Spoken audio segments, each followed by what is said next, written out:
Hi there, and welcome to the Nottingham College podcast. I'm Dan Morris. And I'm Ollie Adams. And in this episode, we'll be looking at universities in Nottingham and finding out whether or not they're worth going to, since it goes without saying that there are a lot of different factors of attending a university, especially ones that often go overlooked, that can really have an impact on a student's overall experience. Along with our college group, Ollie and I have spent the past couple of weeks researching and finding out the kinds of issues that university students commonly face. Yeah, and we believe we've narrowed them down to the ones we think are the most prevalent. And first, we'll be covering financial problems that these universities, along with their students, are currently facing. Yeah. So, for starters, in the 2025 National Student Money Survey, students were asked if they were considering dropping out of university due to any of the three reasons that were given, which were money struggles, student loan repayments, and the interest rates of those loans. The most common answer was money struggles at 31%, whereas loan repayments clocked in at 16%, and loan interest rates were the least common answer, sitting at 12%. Maintenance loans, which are basically funds from the government for students to help cover bills and food and stuff like that, increased by 2.5% over the course of 2024 and 2025. Now, you'd assume that since there was an increase in the amount given to students, that means there must be way less students that are still struggling now, right? Yeah, you would definitely think that, but here's the thing.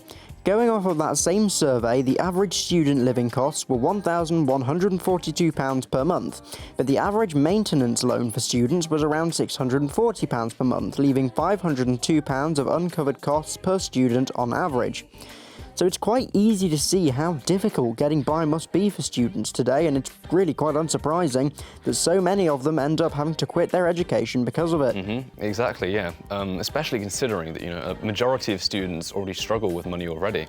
And going off of that, for some people, university is likely off the table completely, even if they wanted to attend, maybe due to their family income being too low to cover costs, for example. Like, for people barely scraping by as it is, the fact that their maintenance loan each month would barely even cover half of their necessary spending makes things way too difficult for them. On a side note, it's one thing to look at a survey, but it's another thing to actually get information from the source. So something else that we did was carry out vox pops with both students and members of the public about their views on university.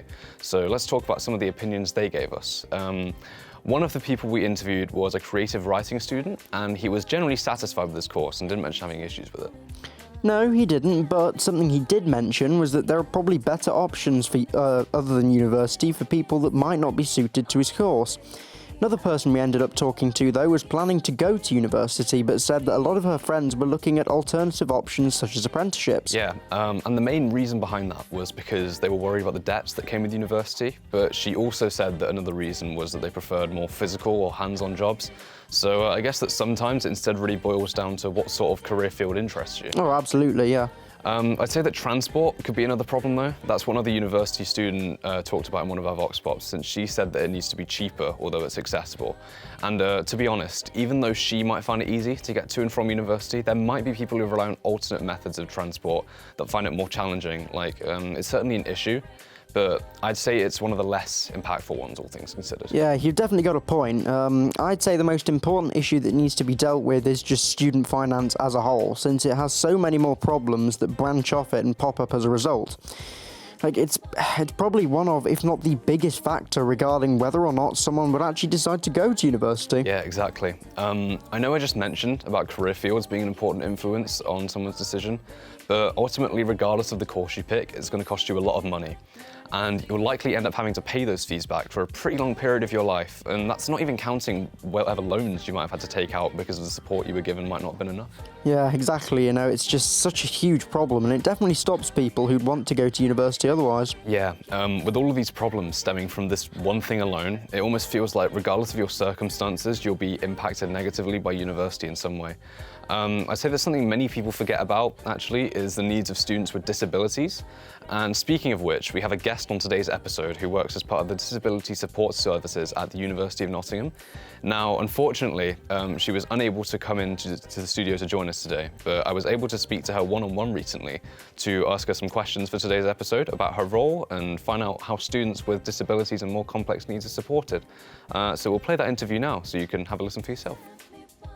Okay, so I'm here with Eleanor Payne, who is a Disability Support Services Administrator at the University of Nottingham. So first of all, can you give me a brief overview of what your job involves?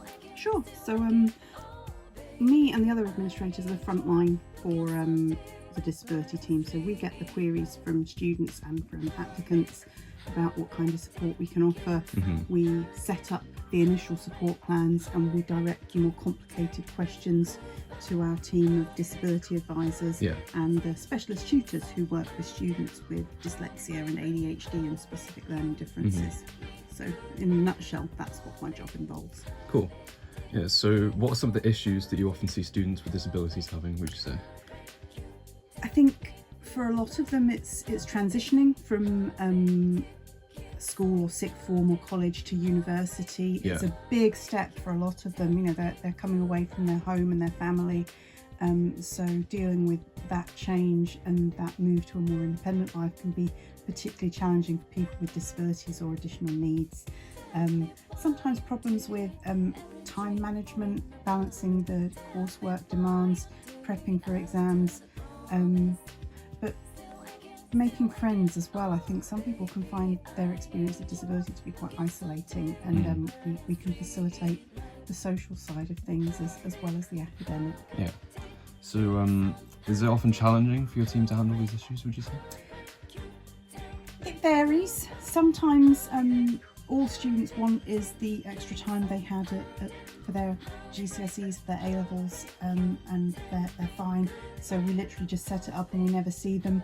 Some students we see quite regularly who have more complicated issues, flare-ups of long-term medical conditions, and I think sometimes it can be difficult to convey to academic staff just how challenging that impact can be. Sometimes it's hard for people to appreciate how those challenges can really impact university level work. Yeah, and then going off of that, would you say that the university is taking enough action to deal with these issues and support these students? I certainly think we do our best to do that. Sometimes I think our messaging could be better in terms of making clear to students what we can do, but also where there are limitations. Sometimes, you know, a student who does one course might have an adjustment that can't be accommodated in another course because, say, for example, they're doing medicine and there are professional requirements that they have to be able to demonstrate.